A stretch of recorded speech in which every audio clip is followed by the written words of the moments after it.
예, 남영동 대응무실 가기 전에 한번 좀 고문에 관해서 우리가 좀 상식적인 얘기지만 좀 한번 해볼까요? 우리가 이제 고문과 관련된 사건들이 굉장히 많이 일어났고, 그렇음에도 불구하고, 실제로 우리나라에서 이렇게 고문에 대해서 이렇게 이제 아주 체계적으로 깊이 있게 연구를 한 게 별로 없어요.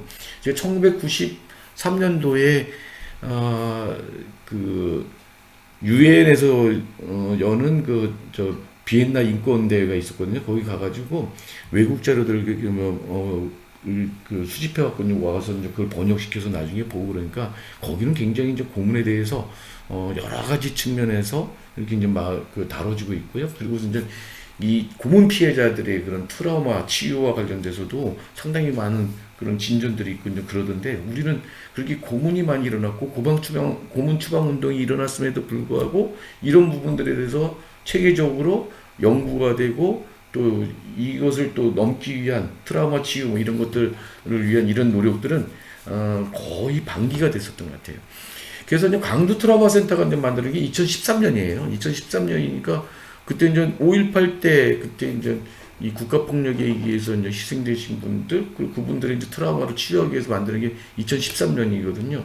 그러니까 그 전까지는 이 트라우마의 고문에 의한 트라우마, 국가폭력에 의한 트라우마 이런 것들이 거의 없었다는 거죠. 이제 요즘에는 좀 그걸 하려고 좀 하고 있고 그래서 이제 광주와 제주 4.3에서 트라우마 치유센터 이게 시범 운영이 좀 되고 있습니다. 이게 이제 제대로 좀 만들어졌으면 좋겠고요. 저는 좀 고문 피해에 대해서 좀 제대로 전면적인 그런 조사가 좀 이루어졌으면 좋겠다고 생각합니다. 그 예전에 이제 그 봤던 자료나 이런 것들을 보면요. 고문의 특징 이러면요. 고문이 왜 그렇게 트라우마를 남기느냐 하면은 이게 이제 시간과 장소와 그리고 물건이나 이런 저거들을 다 변형시켜 버리는 거죠. 그리고 특히 문제는 인간관계를 파괴시켜 버려요. 인간관계를 파괴시킨다는 게 가장 믿을 수 있는 동지가 결국 그 굴복을 해서 나를 갖다가 팔 수밖에 없는 상황까지 오는 거잖아요. 고문에는 그 매에는 장사가 없다고 고문에 장사가 없거든요. 그래서 그 절친했던 사람이 누구를 불지 않으면 그 사람을 불지 않으면 자기가 죽을 것 같으니까 그걸 불기도 하고 그러니까 그 사람에 대한 신뢰 이런 것들이 다 깨져버리죠. 심지어 어떤 경우는 바로 옆에서 또는 보는 앞에서 자기 가족을 고문하기까지 하면서 이 자백을 받아내고 이랬던 거니까 이런 그런 끔찍한 저것들 때문에 인간에 대한 어떤 이런 것들이 그 관계들이 파괴가 되고 인간에 대한 신뢰, 애정 이런 것들이 다 깨져버립니다. 거기서 물고문 당한 사람들은 샤워도 못해요. 샤워를 하면 자기가 물고문 당했던 그 기억 때문에 샤워도 못하는 겁니다. 침대에는 내가 편히 잠을 잘 수 있고 사랑을 나눌 수 있고 그런 곳이지만 여기서 이 고문당했던 사람들은 그 침대만 보면 고문당했던 이런 걸 볼 수가 있어요. 나중에 이제 보여드릴게요. 거기 칠성판, 특히 이런 칠성판에 눕혀가고 묶여가지고 버둥버둥 되면서 고문당했던 사람이라면 침대는 끔찍한 곳이죠. 끔찍한 물건이에요. 그러지 않겠어요? 그리고 물고문당했던 사람들은 그 욕조에 들어가서 목욕을 한다? 이런 건 상상도 못하는 거죠. 이런 것들을 그대로 남기는 게 그게 고문입니다. 그리고 아까도 말씀드렸듯이 고문은요 그런 그 정보기관이나 이런 사람들이 이쪽에서 이제 원하는 그런 정보 또 자백들을 간첩 사건 같은 조작할 때는 다 자백을 갖다가 허위로 좀 허위로 폭력을 통해서 그런 자백을 얻어내는 거잖아요. 그걸 가지고 간첩 만들고 결국 사람들 죽이고 막 그랬던 거 아닙니까? 이것들이 이제 2000년대 이렇게 이제 들어와가지고 대법원에서 무죄 받고 국가를 상대로 해서 손해배상 청구 소송 이런 것들을 통해서 이제 배상도 받고 이제 그러잖아요. 뭐 이제 이렇게 되는데 그렇게 이제 그러니까 고문은 그 사람을 살해할 목적을 하질 않아요. 최고의 고통을 가해서 극단의 그런 고통을 가해서 그런 수사기관이 원하는 그런 정보나 자백 같은 것들을 얻어내려고 해가는 겁니다. 김근태 전 의원을 그 고문했던 이근한 같은 사람이 고문 기술자로 불렸던 이유는 뭐냐면 이 사람은 고문을 가하면서 어느 정도까지 그러니까 꾀병을 부리는 게 아니고 뭐 엄살 부리고 이런 것도 다 캐치를 하고 그러면서 의학적으로 어느 정도까지는 고통을 높여도 되는지를 아는 거예요. 이걸 넘어가면 죽는 상황인데 그 직전에 고문을 끝내는 거죠. 그러니까 이 사람 앞에서 장악해낼 재간이 없는 거예요. 그러니까 고문기술자라고 소문이 나서 경기 도경에 있으면서 여기저기 이제 출장 고문까지 하고, 이 출장 고문을 너무 잘한다 그러니까 아예 출장 다닐 때 마치 이제 그 의사들이 왕진 나갈 때 왕진 가방 갖고 다니듯이 자기만의 그런 고문 도구들을 갖고서 이렇게 출장 다녔던 사람이 이근환 같은 사람이거든요. 자, 이제 남영동 대공실을 가보도록 하겠습니다. 지금 민주인권기념관으로 좀 탈바꿈을 좀 하고 있는 거죠. 2004년도에 남영동 대공실이 그 경찰청 인권센터로 좀 넘어갔고요. 여기 이제 경찰청 인권센터로 보이잖아요. 이렇게 넘어갔고 2018년도 문재인 정부에 들어와서 거기서 경찰이 완전히 철수해서 민주화운동 지원사표로 이 건물을 넘겼습니다. 이 건물을 넘겨서 지금 이제 민주인권기념관으로 좀 탈바꿈하고 있는 중이고요. 지금은 그래서 민주인권기념관을 새로 만들고 있는 중이라서 지금은 이제 남영동 대공실을 관람할 수가 없습니다. 남영동 대공실을 이제 들어가 보도록 하겠습니다. 이렇게 남영동 대공실 이렇게 이제 바로 요 지혜가 이제 그 남영역이잖아요. 여기 정문이고요. 이게 예전에 더 높은 철대문이 이제 있었는데 지금 이렇게 이제 바뀌었어요. 그래서 그렇지만 이제 여기 빼고는 원형들이 많이 상당히 이제 보관돼 있다.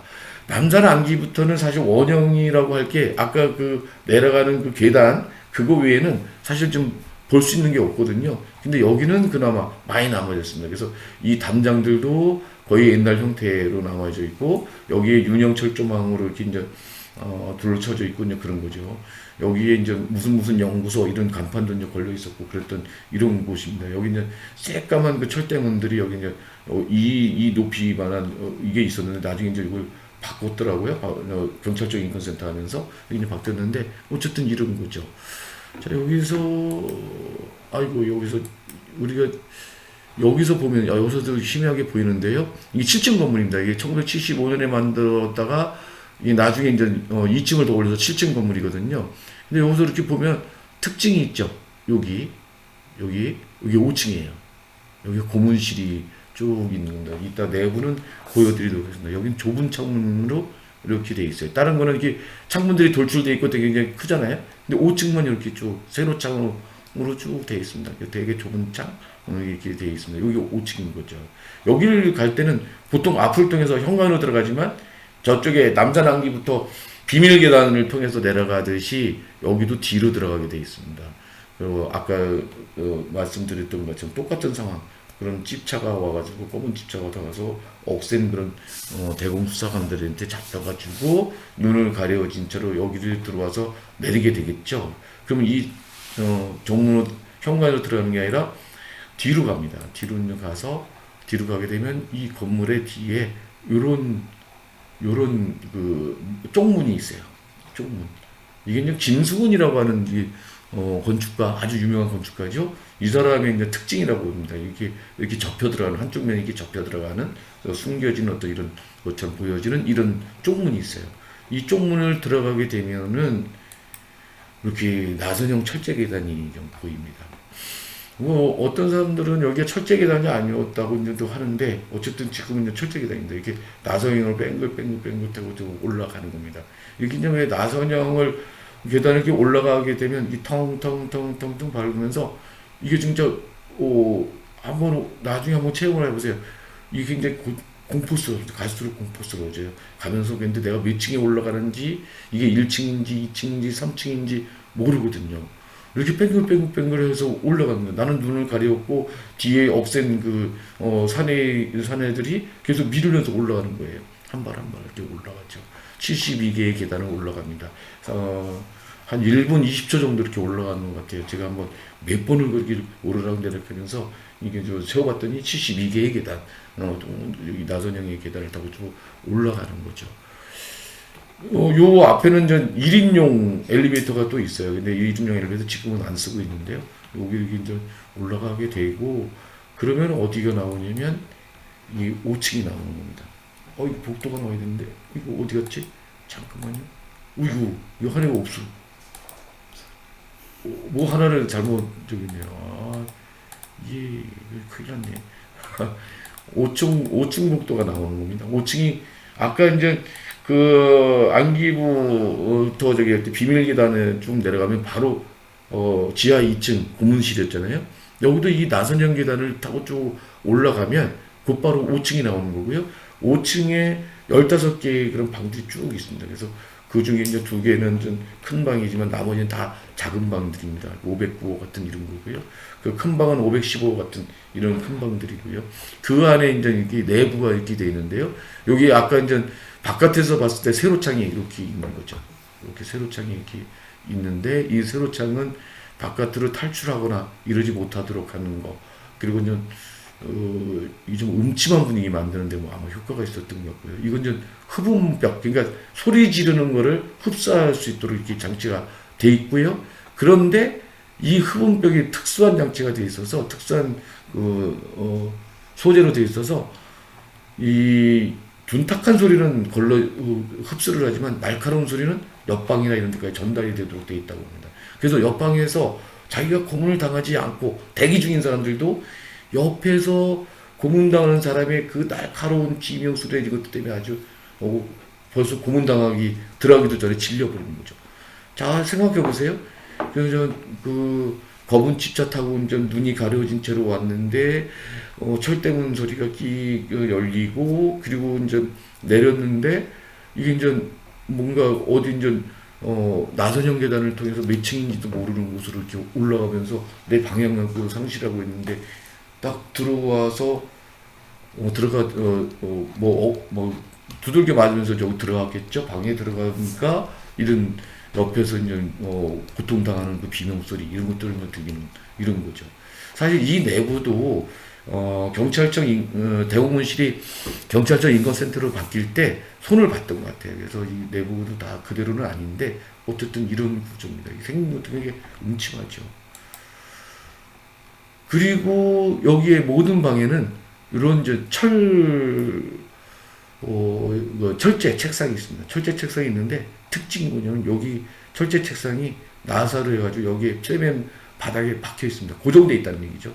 이 고정되어 있어갖고 이것을 갖고 움직일 수가 없습니다. 자, 이거 여기 후벽 보시죠? 이런 거 있고요. 그리고 이제 이게 CCTV 카메라로 이제 밑에서 다 감시할 수 있도록 그렇게 좀 되어 있겠죠. 자, 여기 이제 남영동 대공문실에 붉은 방이 있었다고 그래요. 붉은 방은 3층에 있었다고 이제 그러는데 지금 거기 붉은 방 하나도 지금 찾아볼 수가 없어요. 그러니까 아까 얘기했듯이 이 남영동 대공문실이 홍제동으로 옮겨갈 때 거기 있던 대공문실이 홍제동으로 옮겨가면서 그 붉은 방도 없앴고 내부도 많이 손을 좀 본 것 같습니다. 그래서 509호 말고는 좀 그 내부의 흔적들은 다 좀 손을 봤다라고 좀 봐야 될 것 같습니다.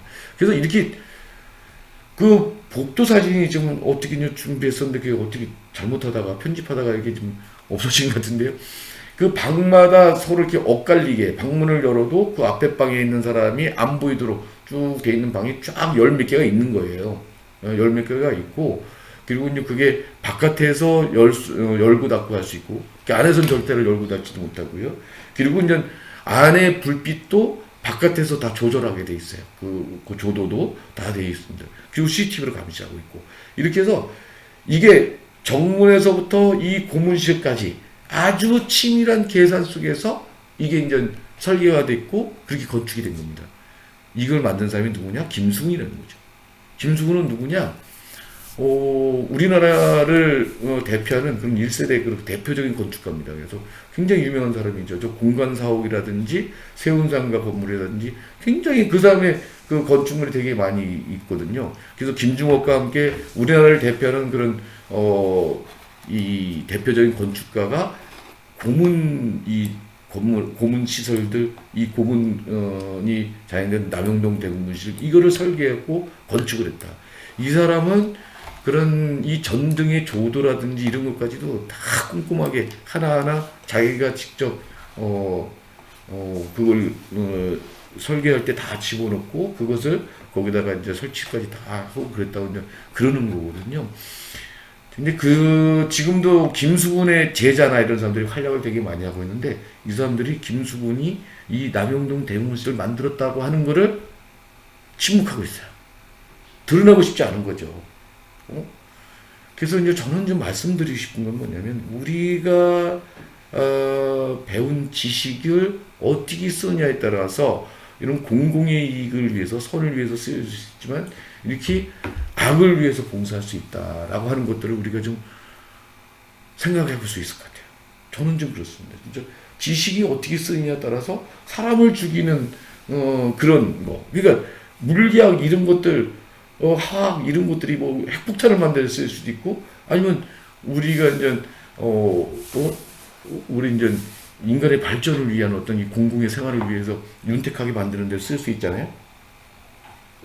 그런 걸 생각해 볼 수 있습니다. 그러니까 김숭애라고 하는 사람은 독재 정권, 그 박정희 정권과 굉장히 긴밀하게 관계를 맺으면서 수많은 건축물들의 어떤 이런 설계 이런 것들을 따왔고 뭐 그랬던 거죠. 그래서 같이 공생했던 사람이라는 거예요. 우리가 이걸 좀 기억했으면 좋겠다.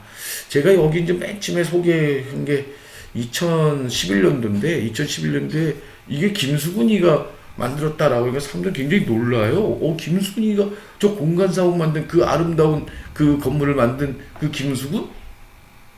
그런 사람이 이런 고문이 자연됐던 그런 고문실 이런 건물을 만들었다는 게 깜짝 놀란 거죠. 그런데요, 아까 이제 이 검은 벽돌의 이 검은색 벽돌의 이런 건물들 이게 공간 건물의 그 벽돌 그거 다르지 않아요. 그 색조나 이런 부분들이. 그리고 아까 봤던 그 뒷문 있잖아요. 쪽문 나선형 철제 계단 들어갈 만나기 전에 그 열고 들어갔던 그 쪽문 그 형태 같은 경우들이 김수근 건축물의 특징이라고 그러거든요. 그래서 이건 여지없이 김수희가 만든 겁니다. 김수희가 만들 때 가장 고문에 적합한 최고의 효과를 낼 수 있는 그런 건축물을 설계했고 만들었다라고 하는 게 참 그런 거죠. 네. 이렇게 세로 창으로 보이는 모습입니다. 자, 그리고 이게 515호는 굉장히 큰 방이거든요. 509호 박종철 열사가 돌아왔던 509호는 좀 이따 이제 보겠는데요. 거기보다 이제 2배 정도 되는 그런 곳에 김근태의 서재라고 하는 걸 만들어 놨습니다. 그래서 김근태 씨가 여기서 이제 20일 동안 그렇게 고문을 당했고 그 고문당했던 거를 나중에 이제 수기를 통해서 또는 이제 법정에서 이제 생생하게 또 증언을 하잖아요. 그래서 이제 그거를 제가 이제 제 책에다가 이렇게 인용을 해놨습니다. 자, 고문을 할 때는 온몸을 발가벗기고 눈을 가렸습니다. 그 다음에 고문대에 눕히면서 몸을 5군데를 묶었습니다. 발목과 무릎팍과 허벅지와 배와 가슴을 완전히 동이매고 그 밑에 담요를 깝니다. 머리와 가슴, 사타구니의 전기고문이 잘 되게 하기 위해서 물을 뿌리고 발에는 전기를 연결시켰습니다. 요게 바로 이 정도입니다. 이게 칠성판이거든요. 이게 칠성판 이게 시내식에 있는 사진을 좀 가져온 건데요. 여기에 눕혀놓고 여기다 이렇게 묶는 거예요. 방금 전에 제가 읽어드렸잖아요. 그 김근태 씨가 이제 이 증언을 했던 거 이게 최후 진술 속에서 이제 공문을 했던 건데 이런 데다 이렇게 묶는 거죠. 이렇게 묶어놓고 여기다가 머리를 이쪽으로 해놓고 여기서 물고문을 가하는 겁니다. 물고문을 가할 때는요, 이런 수건을 가지고 이 수건은 김근태 씨가 그 수감 생활할 때 가져 나왔던 거래요. 그래서 이제 이 김근태의 서재 안에 이렇게 있거든요. 다른 물건보다 이게 실제 감옥에서 이런 그 노란색 이런 좀 시중에서 사는 이런 타월보다는 수건보다는 좀 엉성하거든요. 이 교도소에서 만드는 거예요. 이거를 가지고 나왔다고 하는데 이런 수건을 갖다가 머리에다가 덮어 씌우고 여기다가 물을 붓는 물고문을 한다든지 아니면 이걸 거꾸로 엎어놓고는 여기다가 물속에다 집어넣는 거죠. 여기다가 물고문을 하면서 또 여기다 이제 묶어놓고 물을 끼얹은 상태에서 전기 고문을 들어간다. 왜 물을 끼얹느냐? 전기가 더 잘 통하도록. 약한 전기에도 훨씬 더 그 전기의 자극이 세게 들어갈 수 있는 거거든요. 이런 고통을 당하다 보면 사람이 결국 굴복할 수밖에 없습니다. 첫 번째는 이겨낼 수 있어도 또 나중에 그래? 또 한번 뭐 원하는 답이 안 나오면 또 여기다가 묶어놓고 물고문하고 전기 고문하고 이러다가는 결국 김근태 씨도 거기서 굴복해야 하는 거죠. 이런 곳이, 이런 끔찍한 곳이 고문들이 이제 자행되는 거죠. 자, 이게 509 박종철 열사가 물고문 끝에 이제 돌아가신 곳입니다. 자, 이게 이제 아마 원형이었을 거예요. 다른 방에는 아까 이제 다른 방에 이게 좀 달라졌잖아요. 여기 좀 보시면 여기 좀 다르잖아요. 아마 509 다른 방들도 아마 이렇게 돼 있지 않았을까. 그래서 보면은요, 여기에 타일로 된 낮은 이 칸막이가 있잖아요. 여기 낮은 칸막이가 이렇게 있어요. 그리고 여기에 욕조가 있습니다. 여기 욕조가 있는데 이 욕조가 요 욕조가 되게 특이해요. 이게 이제 크기는 작아요. 크기는 작은데 여기 굉장히 깊어요. 다른 욕조보다 보통 욕조보다 굉장히 이 욕조 깊이 자체가 굉장히 깊어요. 한 1.5배 깊은 것 같아요. 그래서 이게 특수 제작됐다고 볼 수밖에 없는 그런 곳이에요. 그런 욕조예요. 여기다가 사람들이 이제 이 수사관들이 이 양쪽에서 잡고 또 한 놈은 여기다 이제 대가리를 여기다가 이제 물 채워갖고 이제 집어넣고 물금을 갈고 이랬었던 이런 거죠. 예. 이렇고 여기 아까 봤던 저거 세로창들이 있는 거고요. 여기도 또 흐문벽 소리를 흡수하는 이게 이제 장치가 좀 돼 있고요. 여기도 이제 이렇게 철제 책상이 있고 여기 철제 의자가 보이잖아요. 철제 의자도 다 고정되어 있습니다. 철제 의자도 고정되어 있고요. 여기 이제 고문을 하다가 이제 잠시 쉴 때 아마 여기 누워 있었겠죠. 이렇게 이제 푹신푹신한 담요가 깔려 있거나 그러진 않았을 겁니다. 이런 곳에서 사람이 이제 고문을 당하다 이제 죽은 거잖아요. 자, 근데 여기 남영동 대구의 분실에서 고문당했던 분들이 증언을 보면은 지하에 끌려갔다는 얘기를 해요. 지하에는 고문실이 없거든요. 그래서 지하에 끌려갔더니 붉은 방이 있었다. 이런 증언들을 해요. 이게 왜 그런가 이렇게 생각을 해보니까 눈을 가린 채로 아까 나선형 계단을 내려와갖고 3층에가 다른 계단을 통해서 다른 쪽 계단을 통해서 3층으로 내려와서 그걸로 붉은 방이 있는 그런 쪽으로 가는 거죠. 예전에 그런 고문이 자행됐던 고문을 당했던 사람들이 안 가든 또 어디든 이렇게 했던 사람들이 그 붉은 방 얘기를 굉장히 많이 합니다. 임철우라고 하는 소설가가 그 붉은 방이라고 하는 그거를 단편 소설을 쓴 게 있는데 단편인가 중편인가 그 소설을 쓴 게 한 번 있어요. 한번 굉장히 생생하게 잘 묘사하고 있는데요. 왜 붉은 방이냐면 온통 그러니까 벽이고 천장이고 바닥이고 그 집기들이고 전부 다 붉은색인 거예요. 그럼 사람들이 굉장히 심리적으로 불안해진다는 거예요. 그걸 이용하는 거죠. 그러니까 이 고문하는 그 장소도 심리적으로 굉장히 공포를 몰아넣도록 그렇게 구성이 돼 있고, 그리고 실제로 이제 신체적인 고문과 함께 정신적인 고문들이 계속 가해지는 거죠. 그리고요, 고문을 할 때는요, 이 고문 당할 때 나는 혼자잖아요. 나는 혼자인데 저쪽은 여러 명이 조를 짜가지고 서로 역할을 달리해가면서 계속 교대로 들어와요. 그래서 어떤 사람들은 우악스럽게 두들겨 패면서 막 고문을 가하잖아요. 그러면 한 사람은 와서 이제 달콤한 소리를 합니다. 그러게 지금 네가 알고 있는 거 빨리 얘기하고 여기서 벗어나야 되지 않겠냐라고 딱 달래면요, 고문당했던 사람들이 이 사람이 마치 구세주처럼 거기 막 매달린다는 거죠. 그러면서 마음이 무너지고 그러면서 완전 굴복하게 되는데, 이게 강온 이런 것을 아주 섞어가면서 이렇게 사람을 아주 혼란스럽게 만들어가는 거죠. 그리고 이제 고문당했던 사람들 증언은 공통적으로 또 나오는 게 뭐가 있냐면, 그렇게 막 두들겨 패고 그렇게 악랄한 그런 짐승 같은 그런 고문을 가했던 사람들이 거기서 전화를 합니다. 집에다가 전화해서 아이들 오고 그리고 자기 아내하고 아주 다정한 그런 가장의 모습, 아빠의 모습, 남편의 모습을 거기서 연출을 해요. 이런 것들도 사실은 다 심리적인 어떤 이런 거라는 거죠. 그러니까 신현목 선생님이 감옥 때서 신현목 선생님이 어떤 책인가 거기에 이제 보면은 자기가 그거를 몰랐다는 거죠. 그렇게 해서 당했다, 그 무너졌다라고 하는 얘기가 나오고 그러거든요. 그 고문을 할 때는 이런 게 모든 게 다 동원되면서 결국 한 인간을 파괴시키는 거죠. 그 파괴된 그 상처는 이렇게 당했던 그 고통은 평생 가는 겁니다. 그래서 이제 꿈도 잠자다가 뻘떡뻘떡 일어나고 그러기도 하고, 그리고 또 이제 누군가가 이제 자기를 뒤를 밟거나 아니면 당시 그때 자기를 잡으러 던 사람 비슷한 사람만 봐도 깜짝깜짝 놀라고, 김근태 전 의원 같은 사람도 국회의원도 되고 그랬음에도 불구하고 그때도 뭐라고 그랬냐면 90년대 증언할 때 뭐라고 그러셨냐면, 지금도 1985년에 김근태 씨가 남영동 대웅문실에서 잡혀가고 고문을 그렇게 끔찍하게 당했잖아요. 근데 20년이 지난 뒤에도 10년이 지난 뒤에도 이제 증언에 대해서 말씀을 하시는데, 지금도 검은색 찝차만 보면 덜컥 겁이 난다, 쫄아버린다.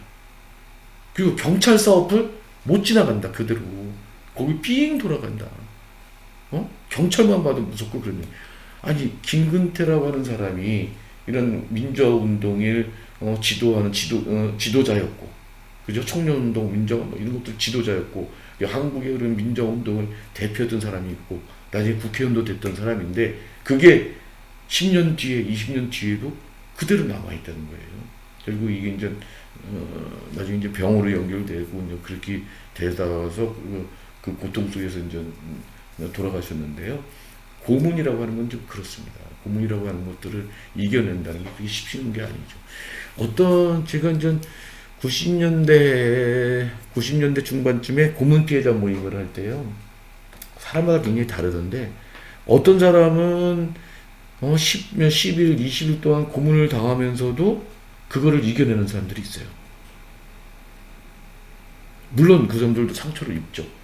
그런데 어떤 사람은 거기 대공부질 같은데 잡혀가갖고 실제 한 대도 안 맞았다. 한 대도 안 맞았는데도 불구하고 거기 가서 있던 것만 해도 트라우마가 생겨버려요. 네? 트라우마가 생겨요. 사람마다 다른 거죠. 그 분위기에 압도돼 버리는 거예요. 그러니까 그 사람이 기질적으로 굉장히 이게 약하고 이런 사람은 그런 거에 중국이 들어가는 거죠. 이러면서 그런 후유증을 앓다가 돌아가시고 그런 분들 참 그런 경우들이 겪고 그랬었습니다. 근데 고문은 남영동 대웅문실, 그리고 남산 안기부, 또 아까 봤던 국군 보안사, 또는 이제 뭐 보안사의 뭐 안가 이런 데만 해서 진행된 건 아니고요. 박정희 전두환 시절에는 일반 경찰서에서도 진행이 됐었던 거죠. 예를 들어서 이제 문기동의 그 성고문 사건 같은 경우는 예전에 부천경찰서, 지금 소사경찰서인데 거기 조사실에서 일어난 거예요. 그러니까 경찰서 안에서도 그런 고문들이 그냥 일상적으로 일어나고 있었던 거죠. 국가범죄, 국가폭력이라는 이 반영적인 그런 범죄가 아주 그냥 흔하게 일어났었던 이런 거라고 생각을 하시면 돼요. 그 고문이 너무 이제 쉽게 자행됐었고, 거기에 이제 속절없이 많은 사람들이 당하고, 그러면서 그 집안이 파괴되고 그 인생도 파괴되고, 이런 끔찍한 경우들을 우리는 우리 현대사회에서 그런 걸 갖고 있다는 겁니다. 이 고문은 일제로부터 이어져 왔고, 그 나중에 미 CIA로부터 또 고문 기술을 또 전수받고, 이렇게 하면서 이제 고문 경관들이 우리가 이제 한 20여 년 전까지만 하더라도 이렇게 대공 기간에 있었던 거죠. 자, 이래서 우리 이제 정말 수박겉핥기로 남산 안기부터와 이제 남영동 대웅문실을 좀 보게 됐습니다. 이렇게 뭐 실시간 채팅창에 올라오는 게 없네요. 지난번에도 뭔가 막 올라오고 그러는데 오늘들은 좀 잠잠합니다. 예전보다 더 시청자들이 좀 적어서 좀 그러네요. 나중에 좀 보시려고 그러나요? 저는 근데 이 고문의 현장을 안내할 때마다 좀 조심하는 게 있습니다. 이 고문의 끔찍한 비인간성을 중심으로 말하는 것, 그걸 얘기해야죠.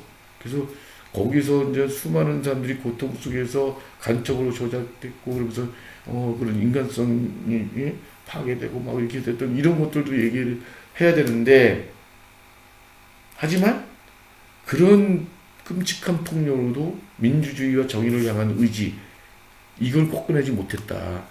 그래서 이곳은 남영동 대흥분실은 고문 현장이기도 하지만 민주화운동이나 인권운동이 그 국가폭력을 이겨낸 장소이기도 한 거죠. 이런 걸로 기억이 됐으면 좋겠습니다. 그리고 저는 그러면 안 되는데 역사가 퇴행을 하게 되면요. 그래서 이제 뭐 이게 이제 역사가 이렇게 이제 쭉 그 한 방에 하는 건 쭉 발전하지 않지 않습니까? 우리 이제 민주정부에서 쭉 오다가 이제 이명박 박근혜 정권은 맞아섰던 이런 때 이때 이제 막 끔찍하게 막 뒤로 막 과거로 후퇴했잖아요. 심지어 박근혜 때는 유신 때의 그런 김기춘을 동원해 가지고 유신 시대를 되돌리려고 그랬었거든요. 이렇게 될 때 제일 먼저 부활할 수 있는 게 고문이라고 생각이 들거든요. 그래서 이런 것들이 다시 부활되지 않도록 다시 재현되지 않도록 하기 위해서는 이곳에서 일어났던 고문에 대해서 우리가 알아야 되고 그리고 사람들이 그걸 알려고 노력해야 된다고 생각을 합니다. 저는 지금도 이런 고문 이곳에서 거쳐갔던 수많은 사람들의 그런 비명들 우리가 기억을 해야 되고 그리고 이 사람들에 대해서도 이 국가가 지금이라도 제대로 전수조사하고 그리고 이 사람들이 고문 후유증이 또 시달리고 있다고 한다면 국가가 나서서 이런 고문 피해 이 후유증들 치유하도록 노력을 해야 된다 생각을 합니다. 예, 그래서 오늘은 여기까지 하고 마칠까 합니다. 이거 할 얘기가 굉장히 많은데 이렇게 지금 대강 이렇게 훑어봤는데 벌써 1시간이 지나버렸어요. 이거 참 쉬운 게 아니구나 하면 할수록 자꾸 하면 할수록 좀 느끼는데요. 이게 유튜브 방송 이렇게 잘하는 게 쉬운 게 아니다. 그 TV 방송이나 라디오 방송 이렇게 하는 사람들이 쉬운 게 아니구나. 그리고 그러려면 진짜 준비도 더 많이 해야 되고 그러야 된다는 걸 다시 새삼 느낍니다. 한 달 뒤에 다시 만나겠습니다. 그때는 좀 더 준비를 더 많이 해서 좀 알찬 내용으로 구성하도록 하겠습니다. 자, 제 책 아까 말씀드렸지만 대한출판 문화재단인가 거기에서 작년에 올해의 청소년 교양도서로 선정이 됐습니다. 3세 찍었습니다. 이게 사람들한테 좀 많이 좀 얘기 좀 해주십시오. 이게 팔리면 제가 갖는 게 아니고 인권재단 사람은 기금으로 쓰이거든요. 그래서 많이 팔아주시고 그리고 이 방송을 보신 분들 아직 인권재단 사람 후원회원이 아니시면 후원회원으로 함께 해주시면 너무 고맙겠습니다. 여러분들이 보내주시는 후원금 허투루 쓰지 않고 아주 소중하게 우리나라의 인권운동을 위해서 소중하게 쓰도록 하겠습니다. 다음번 3월 달에는 소록도 죄송합니다. 다음번 2월 달에는 이제 한 달에 한 번만 할 겁니다. 2월 달에는 소록도를 가보려고 합니다. 소록도도 참 할 얘기가 되게 굉장히 많거든요. 그래서 소록도 좀 책을 미리 봐 오셔도 되고요. 안 보시고 그냥 오셔도 됩니다. 그럼 제가 설명을 좀 해드리겠습니다. 그래서 소록도 거기 우리가 일반인한테 개방된 곳뿐만 아니라 그 안에까지 제가 좀 설명을 드리도록 하겠습니다. 예, 다음 달, 한 달 뒤에 이제 박래근의 인권기행 세 번째 3회차 소록도 기행 시간에 여러분 만나도록 하겠습니다. 한 달 뒤에 다시 만날 때까지 건강하시기 바랍니다. 예, 들어줘서 고맙습니다.